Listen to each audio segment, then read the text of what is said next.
했으면 좋겠습니다. 알겠습니다. 네, 이상입니다. 네, 제가 조금 여쭤볼게요. 예, 우리가 사법 시스템이라고 빌칭 얘기를 하는데 사법 시스템의 주체는 어디죠? 그 3주체가 모두 같이 꾸려나가는 거라고 생각합니다. 우리 후보자께서는 무슨 제1검 이런 얘기 들어보신 적 있으시죠? 제1검 예, 제1검. 뭐 죄송합니다. 못 들어본 것 같습니다. 평소에 신문 안 보십니까? 방송 안 보세요?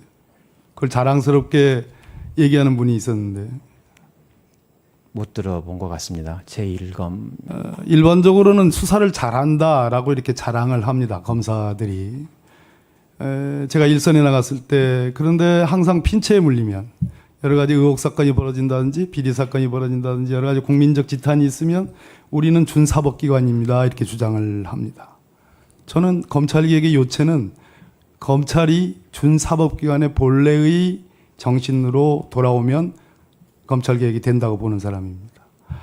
지금 후보자 마지막에 우리 허영 간사님 질문 중에도 디스커버리 제도 증거의 일방적인 편제로 인한 실체적 정의 진실이 접근하기 어려운 것을 개탄하는 거잖아요. 맞습니다.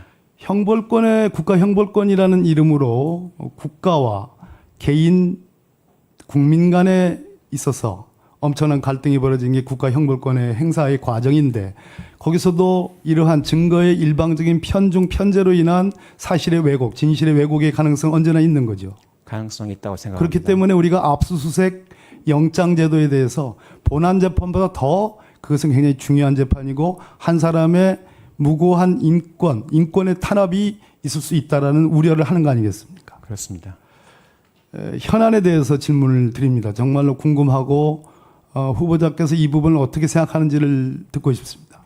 수원지법 판결입니다. 이화영 전 경기부지사 판결과 관련해서 굉장히 오랜 동안 이화영 부지사는 대북 송금과 관련해서 부인으로 일관하다가 갑자기 어느 기사에 입장이 바뀌었다. 이재명 당시 경기지사에게 보고를 했다. 송금 보고를 했다라는 진술이 나왔다라고 그러한 일방적인 언론 기사가 나왔습니다. 그러고 나서 한참 뒤에 나는 회유와 협박을 받았다라고 하는 옥중에서의 편지와 부인을 통해서 그런 탄원서가 제출됐고 심지어 연어 무슨 술 김성태 쌍방울 회장에 대한 술 제공 이러한 주장들이 굉장히 압축적으로 주장됐습니다. 변호인들에 의해서. 기억나시죠? 언론을 통해서 봤습니다. 수원고법 수석부장님이시니까 수원지법에서 벌어지는 재판 중의 과정들이었습니다. 일일이 다 언론에 중계가 됐습니다.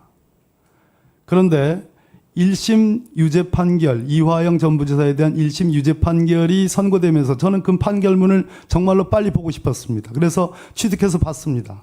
제가 궁금해했던 변호인과 피고인 이화영이 주장했던 그 회유와 협박에 대한 절절한 요구, 탄원, 적어도 진술 탄핵 주장에 대해서 이 판결문에는 전혀 있질 않았습니다.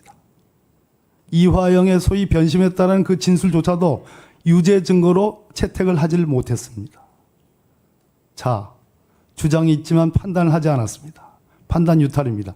우리나라 최고법원, 최종심의 대법관이 되려 합니다. 국민들이 온통, 언론이 온통, 아니, 이화영이 얘기하는 그 술, 어떻게 김성태에게 검사가 대접했다고 하는 그 대목, 회유와 압박이 있었다는 그 대목, 그것이 한두 달 있었던 주장들이 아닌데 법정에서 생생하게 주장을 했음에도 불구하고 재판장은 사실조회를 통해서 그 근본적인 의문에 대해서 답을 기다리지 않고 유죄 선고를 끝냈습니다.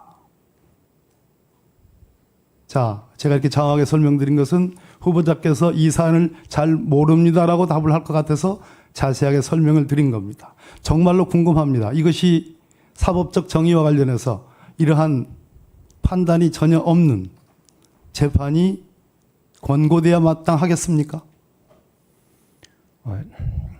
법관은 기록을 통해서 사실관계를 확정해야 되기 때문에 기록을 보지 못한 제가 이 사안에 대해서 구체적으로 말씀드리기는 좀 어렵다고 생각합니다. 더군다나 지금 항소심에서 재판이 진행 중이니까 대법관 후보자로서 더구나 재판 개입의 문제도 있고 하니까 말씀드리기는 어려울 것 같습니다. 네, 좋습니다. 이것으로